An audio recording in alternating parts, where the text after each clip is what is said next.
मला जर कोणी विचारलं रामराज्याचा अर्थ काय, तर कोणीही सांगेल की रामाने केलेलं राज्य म्हणजे रामराज्य. नो, माझ्या मते रामाने रामराज्य नाही केलं, रामराज्य केलं भरताने.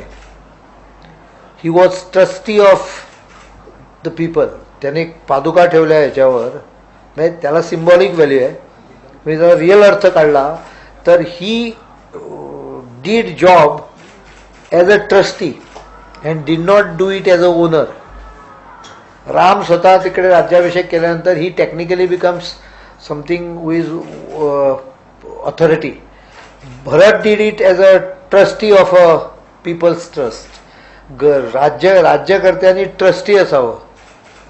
I am trustee of the people of the state of Goa. So any decision I take. आणि मी इकडे व्हेरी क्लिअरली सांगतो, I may waste my money.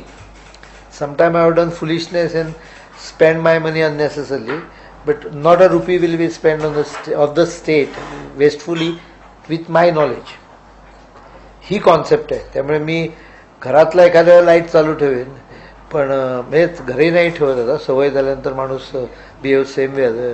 But I will see that air conditioning lights everywhere where I stay at residence. म्हणजे official रेझिडेन्समध्ये राहत नाही, मी ऑफिसमध्ये convert केलं आहे. मी बाहेर जाण्याबरोबर ऑफ झालेले असतात.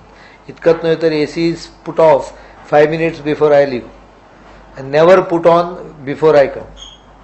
Only when I come I will put on the AC. हे मी का सांगतो, कारण राज्याचा पैसा माझा पैसा नव्हे. हे कॉन्सेप्ट मला वाटतं संघाकडनंच मला आले. That is my glorious past.